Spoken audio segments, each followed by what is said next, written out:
मुनाफिक दोनों में से एक साइड डिफाइन इसलिए नहीं करता हूं कि उसके पर्सनल इंटरेस्ट है कि देखें मेहनत से आएगा, दिमाग से आएगा, सूझबूझ से आएगा। तो जब शेर के बच्चे ने शेर नहीं बना और शेर के बच्चे ने कहा भाई मैं मम्मी पापा बच्चा बनूंगा, सही है, तो उन्होंने अपना टाइम लिया। भाई जब आप हारे हैं तो सेकंड लाइन ऑफ स्ट्रेटेजी क्या होनी चाहिए? क्या आप हार ही जाए? नहीं, गैरत शायद आपकी कम हो गई, डिसिप्लिन आपने छोड़ दिया, स्ट्रेटेजीज आपने छोड़ दी, आराम पसंदी आप में आ गई। आज की जो बड़ी बड़ी दुनिया की कॉर्पोरेट्स बैठी हैं, उस वक्त के माइंड्स थे, उन्होंने तोड़े कैसे? ना तो हर आदमी की नसों के अंदर चर्च का फतवा घुसा हुआ है। सही है, लेकिन डेफिनेटली जो 500 साल की जो रियासत रही है आपकी दुनिया में, आपका डंका बजा है। Obviously researchers were free to. बात ये होती है कि जब इंसान को रिजल्ट नहीं मिल रहे होते ना, तो फिर पर्सनैलिटी के अंदर के जो डिसऑर्डर्स होते हैं ना, जो साइकोपैथीज होती हैं, जो पागलपन होता है या जो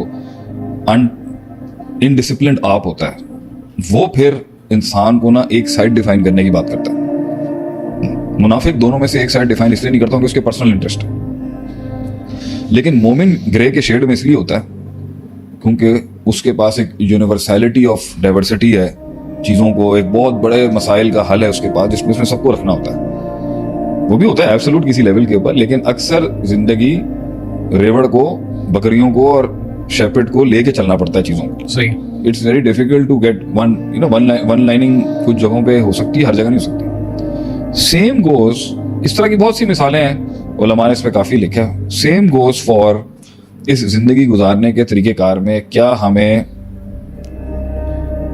मौजे और मिरेकल्स पे इन्हिसार करके रखना है कि भाई मौजा ही चलाएगा मुझे, सही है, और मैं कोई पाकिस्तान को अल्लाह ही बचा सकता है, इस तरह के अल्लाह ही बचाएगा? हाँ, अल्लाह ही बचाएगा। हाँ, हमने इस डोमेन से बात करनी है ना, तो ये रखेगा सेंसिटिविटी बहुत है लोगों की। सही है, जब आप बात करेंगे ना इस चीज की कि देखें मेहनत से आएगा, दिमाग से आएगा, सूझबूझ से आएगा, रिसर्च से आएगा, स्ट्रेटेजी से आएगा, तो उन लोगों का दिमाग जो है ना मुश्किल है कबूल करना। और उन लोगों का दिमाग पैटर्नाइज भी इसी तरह किया हुआ है कि तुम लोग जो है ना दुनिया परस्त तो बहुत ज्यादा। सही है, आएगा तो अंतुमुल आलाउना इन कुंतुम मुमिनीन, ईमान की ताकत से आएगा, ठीक है, तकवे की ताकत से आएगा, ताल्लुक बिल्लाह से आएगा, सिलसिला नफ्स के तस्किये से आएगा, सिलसिला तस्किया नफ्स से आएगा, कुरान पढ़ने से आएगा, रूहानियत से आएगा, स्पिरिचुअल डायनामिक्स से आएगा, मेटाफिजिक्स से आएगा, फिजिकल लॉ से नहीं आएगा।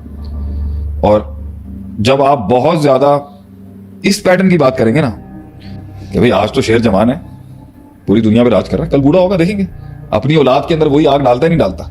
तो जब शेर के बच्चे ने शेर नहीं बना और शेर के बच्चे ने कहा भाई मैं मम्मी पापा बच्चा बनूंगा, सही है, तो उन्होंने अपना टाइम लिया। और जैसे उन्होंने देखा भाई अब सक्सेशन प्लानिंग इतनी स्ट्रॉन्ग, मुसलमानों में जब ये नहीं थी, तो जब अबू बकर ने कैरी किया, उमर ने कैरी किया, फिर जब कैरी करता रहा तो वो बढ़ती रही, चाहे अंदर आपके जितने कॉन्फ्लिक्ट रहते। तो ये वाली पार्टी जब उम्मत का उरूज और जवाल देख रही होगी ना, तो वो स्ट्रेटजीज देख रही होगी, सही है, स्ट्रेटजीज देख रही होगी, हार्डवर्क देख रही होगी, डिसिप्लिन देख रही होगी, R&D देख रही होगी, रिसर्च देख रही होगी, और मॉडर्न मीन्स ऑफ डेवलपमेंट और एवोल्यूशन के अंदर, जिद्दत के अंदर आप कहां खड़े हुए थे। ये आपके फेलियर को हमेशा किसी वेसल या मीडियम से जुड़ेंगे, और ये गलत नहीं है। और कितने अकोमोडेटिव थे आप। भाई जब आप हारे हैं तो सेकंड लाइन ऑफ स्ट्रेटेजी क्या होनी चाहिए? क्या आप हार ही जाए?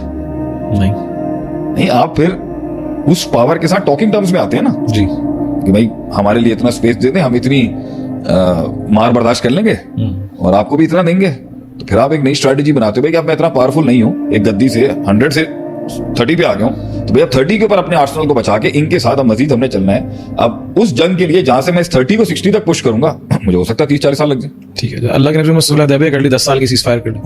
तो इनकी ये आपको जज करेंगे आपके सवाल को आपकी स्ट्रेटेजीज की वजह से, आपकी डिसिप्लिन होने की वजह से, आराम पसंदी की वजह से, प्योर एवोल्यूशन ना होने की वजह से, एवोल्यूशन नहीं होने की वजह से, आपने ग्रो ही नहीं किया, आपने सीखा ही नहीं, आपने कंट्रीब्यूट नहीं किया, आपने लैंग्वेज नहीं सीखी, आपने आशियां देख के आपने जो है उनके इल्म को माना ही नहीं, और आप उस जोन में बैठे रहे कि भाई हम नवाब हैं। तो ये वाली जो पार्टी है ना जो लेफ्ट पे खड़े हुए हैं, जिन्होंने हर चीज को मैथ्स और लॉगरिथम्स के अंदर देखना होता है, वो ये बोलेंगे भाई एक टाइम पर आप थक गए, गैरत शायद आपकी कम हो गई, डिसिप्लिन आपने छोड़ दिया, स्ट्रेटेजीज आपने छोड़ दी, आराम पसंदी आप में आ गई, मोटा मोटा बड़ा बड़ा खाने की आपको आदत हो चुकी हुई है, अब बड़ा चंक आपका कट के चला गया है, तो अब आप कहते हैं हम काम ही नहीं करेंगे। आपने मूड स्विंग्स दिखाए होंगे, आपने एटीट्यूड दिखाएंगे, और आपने या दूसरे मीन्स के थ्रू रिवोल्ट और खुरूज और इस तरीके से धाबा खोल के आपने बड़ी बड़ी एम्पायर्स को गिराने की, वीक अटेम्प्ट्स करने की कोशिश की होंगी। आपने सिस्टम के अंदर बहुत सी इनसिक्योरिटीज भी क्रिएट की होंगी, मौके कम मिले होंगे, और ये वो इस तरह इसको एनालाइज करेंगे कि this was the reason for the fall, कि आपने you let the ball go and the ball went away. Simple. अगर आगे 1 करोड़ खड़े हैं हमारे। इस पे तो अल्लाह ताला ने डायरेक्ट बताया है ना कि पहले कहा कि पहले एक मुसलमान 10 पे गालिब होता था, फिर ईमान कमजोर। तो आप छोड़ें इस बात, हम ये कहते हैं भाई ये इनिशिएशन जो हुई थी, इस इनिशिएशन के अंदर, एक्सिक्यूशन और इनिशिएशन के अंदर, शुरू के अंदर क्या रसूलुल्लाह सल्लल्लाहु अलैहि वसल्लम ने पहला एक वफद हबशा नहीं भेजा सिक्योर करने की कोशिश की आपने? क्या रसूलुल्लाह सल्लल्लाहु अलैहि वसल्लम दूसरे इलाकों के ट्राइब्स के पास नहीं जा रहे थे कि कहीं असाइलम मिल जाए? ताइफ जा रहे थे और किंदा के पास भी गए, दूसरे ट्राइब्स के पास भी गए। क्या रसूलुल्लाह सल्लल्लाहु अलैहि वसल्लम ने जो है वो पहले अपने करीबी रिश्तेदारों को दावत नहीं दी कि एक्सपेक्टेडली मैथ्स ये कह रही है कि अगर ये रेजोनेट कर जाते हैं तो मेरा हल्का जो है जरा स्ट्रॉन्ग हो जाएगा यहाँ पर?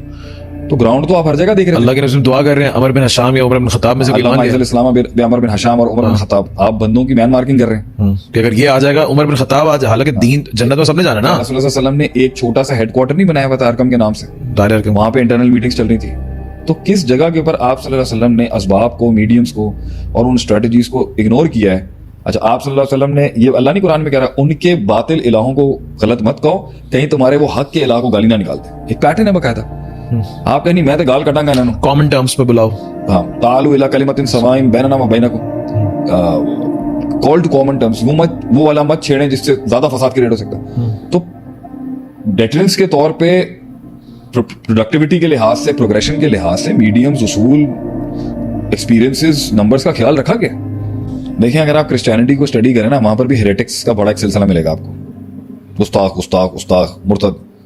जब मतलब जो आज इस्लामिक वर्ल्ड पे अप्लाई कर रहे हैं ना, वो पहले क्रिश्चियनिटी पे अप्लाई हो चुका है यूरोप में। अच्छा, और वो तो बड़े सख्त किस्म के नॉन सेकुलर लोग थे, यानी चर्च जो थी ना वो पूरे यूरोप की फेफड़ों में घुसी हुई थी। सही, it was in the lungs of the entire system. तो जो पूछना है चर्च डिसाइड करेगा, जो पूछना है चर्च डिसाइड करेगा। तो चर्च जो था वो कन्वेंशनली बड़ा ऑर्थोडॉक्स कंजर्वेटिव होता था पहले। तो इन्होंने सोचा क्या करें, तोड़ें कैसे? आज की जो बड़ी बड़ी दुनिया की कॉर्पोरेट्स बैठी हैं, उस वक्त के माइंड्स थे, उन्होंने सोचा तोड़ें कैसे? तो हर आदमी की नसों के अंदर चर्च का फतवा घुसा हुआ है। सही है। तो तुम्हारा सवाल क्या था? कि हम जो पास्ट के अंदर, अगर हम मुसलमान रिसर्चर्स थे, मुस्लिम रिसर्चर्स थे, हाँ, तो अब इनके यहाँ भी ये जो आपके यहाँ हेरेटिक्स का सिलसिला है ना, कि भाई अगर किसी ने थोड़ा सा आउट ऑफ द लाइन जाके बात कर दी, भाई ये जमीन फ्लैट है या नहीं है, गोल वगैरह, तो वो क्रिश्चियनिटी भी उसको बहुत गंदा बैश करती थी, टांग दिया करते थे, जला दिया, विच क्राफ्ट का नाम देकर उसको जला। तो ये आपको बहुत मिलेगा 200, 250, 400 सालों की, 500 सालों की तारीख में यूरोप के अंदर भी। और आपका भी ये कि जो भी इस तरफ जो है एक मेन स्ट्रीम से हट के रिसर्च करेगा, तो उसके ऊपर हेरेटिसिज्म के बहुत फतवे लगेंगे कि ये मुर्तद है, ये गुमराह है और ये गुस्ताख है। क्योंकि जो मेन अहले सुन्नत वल जमात के स्कॉलर्स की जो आपको स्ट्रीम मिलती है ना, यू विल फाइंड जो ज्यादा उनका काम पॉपुलराइज किया गया है ना, वो ईमानियात पर है और फिका पर है। सही, जूरिस्प्रूडेंस है, ईमानियात हैं, अखलाकियात हैं, एथिकल डोमेन पे बहुत ज्यादा, स्पिरिचुअल डोमेन में बहुत ज्यादा है। लेकिन जहां मीडियम और जिद्दत को इस्तेमाल करने की बारी आती है ना, वहां इन्होंने ओवर शेडो किया उनके काम को, जो इनके मेन स्ट्रीम स्पीकर्स थे। या हम उनके काम को सामने लेके नहीं आते कि भाई इन्होंने पॉलिटिकल साइंसेज में, इन्होंने मैथमेटिक्स में या साइंसेज में भी काम किए हैं। ऐसा नहीं है कि फुली अगेंस्ट है, लेकिन ये बैलेंस रहता है कि एक आदमी, मतलब मैं ये नहीं कह रहा कि स्टेट की वजह से था, हाँ स्टेट की वजह से स्कॉलर्स का एक माइंडसेट रहता है, एक मिजाज रहता है। स्टेट मैटर करती है ना भाई, स्टेट सपोर्ट कर रही हो तो मतलब एक स्टेट का मिजाज है कि उसको रिसर्चर्स चाहिए, तो वो स्कॉलर्स को बाउंड करेगी ना कि इस मैदान के अंदर हमें कुछ रिसर्च करके दें। नहीं है तो फिर इस रिसर्चर को अपनी गाइडलाइंस देते रहे। तो भाई साफ बात ये है कि नबी अकरम सल्लल्लाहु अलैहि वसल्लम तो जब स्ट्रगलिंग फेजेस में थे, तब तो जो स्कॉलिस्टिक बेंच थी आप उसे बना रहे थे। फिर अबू बकर का दौर है, तो ये तो हाई राइज दौर है ना। इसके बीच में तो जो भी कुछ आया है इल्मी बेंच की तरफ से, वो तो डेफिनेटली एक कन्वीनियंस तो है ना कि आप के ऊपर सिक्योरिटी का इशू नहीं है, वली बददिलन्ना मिन बादी खौफी ममना। लेकिन आप इस बात को माने कि हम इस पे आते हैं कि स्टार्टअप इसका प्रोसीजर स्टार्ट कैसे हुआ था। लेकिन डेफिनेटली जो 500 साल की जो रियासत रही है आपकी दुनिया में, आपका डंका बजा है, obviously researchers were free to think. अगर उसके अंदर भी वो, जब आप दुनिया पे पॉलिटिकली गालिब हो, तो उस वक्त तो दिल यही कह रहा था ना, अल्लाह ने हमें गालिब रखा हुआ है, तो इसलिए जरूरत नहीं है इन रिसर्चेस की। ठीक है, सिर्फ मेन स्ट्रीम ईमान और अखलाकियात और फिका और ये ठीक है, इधर उधर मुंह मारने की जरूरत ही नहीं है। मगर क्योंकि इस्लामिक सिस्टम ग्रो कर रहा था, तो दोनों सिमत के अंदर रिसर्चेस हो रही थी। एक्सटर्नल लोगों से भी नॉलेज लिया जा रहा था और इंटरनल वाले भी कर रहे थे। हुकूमतें जो थी वो अलाउ करती थी, खवारजमी है, इब्न रुश्द हैं, ये वगैरह बड़े बड़े फिलोसोफर्स हैं, बड़े बड़े मैथमेटिशियंस हैं। ये क्यों एग्जिस्ट कर रहे थे? हुकूमत की वजह से या फिर थी ना इस टाइम पर भाजन सर्वाइवल की? कहीं ना कहीं तो वॉरफेयर मतलब आप इस दुनिया के निजाम के अंदर अपना आप भी आके बैठ जाएंगे तो दुनिया तो चलेगी ना। रोटी तो खानी है लोगों ने, ब्रेड तो खानी है, तो टूल्स तो यूज होंगे। ओके, तो मशीनरी का मेन कॉन्सेप्ट ही इसी चीज से लिया जाता है ना, कि इंसान की पेन को ईज करना मैकेनिज्म के थ्रू। तो ये थॉट तो हर वक्त थी ना कि भाई 5 लोगों का काम है, तो मैं इसको किसी मशीन के थ्रू 2 लोगों पे ले आऊं। सही, तो जरूरत इजाद की मां मानी होगी। तो जब मुसलमान कॉन्कर कर रहे थे तो उसको वॉरफेयर में भी रिसर्च चाहिए होगी, साइंस चाहिए होगी, पैटर्न चाहिए होंगे जिसके थ्रू उसने बनानी है चीजें। 2+2=4 करना है, तो क्यों नहीं उनके पास ऐसे लोगों को चाहिए? मुसलमान सोच रहे थे ना, मतलब कि आप खुद सोचे ना, आप सल्लल्लाहु अलैहि वसल्लम जो थे उन्होंने अपने सहाबा को नहीं कहा सीरियन लैंग्वेज सीखो, तुम जा रहे हो यमन के पास माज बिन जबल तो वहां ये वाली रैशनैलिटी यूज करना। उनको उनके प्योर लक के हवाले थोड़ी कर दिया आपने, पैटर्न तो दिए ना आपने उनको। तो इनकी पूरी स्ट्रगल में आप देख रहे हैं नबी अकरम सल्लल्लाहु अलैहि वसल्लम में पैटर्न्स हैं। अब कुछ लोगों ने आके कहा कि हम ये पॉलिनेशन करना चाहते हैं, मेल फीमेल की सीडलिंग्स लेके खजूरों की। ठीक है। आप सल्लल्लाहु अलैहि वसल्लम ने उनको एक अपना हल बताया, तो वो हल नहीं चला, वो पैटर्न वहां पर ऑफिशियली काम नहीं किया और वो पूरी क्रॉप खराब हो गई। तो उन्होंने आके पूछा आप सल्लल्लाहु अलैहि वसल्लम से कि हमने तो आपको अंधा फॉलो किया है और हम मानते हैं आपको कि आप कभी भी गलत बात नहीं कर सकते, तो हमारी तो पूरी क्रॉप जल गई है यहाँ पर। तो उस वक्त आप सल्लल्लाहु अलैहि वसल्लम ने गोल्डन रूल स्टैब्लिश किया था, अंतुम आलमू बि उमूरी दुनिया को, कि जो दुनिया के उमूर के पैटर्न्स है ना, तुम ज्यादा आलिम हो उसके अंदर, follow what you have the mastery of. अब खजूरों की पॉलिनेशन इस्लामिक सिस्टम की ग्रोथ और उसकी इकोनॉमिक्स का पार्ट थी, यानी कि डेफिनेटली होगी कहीं ना कहीं से। सही है। तो रूलर भी देख रहा होता है, सिस्टम में लोगों के तजर्बे भी थे, कल्चर भी चल रहा है,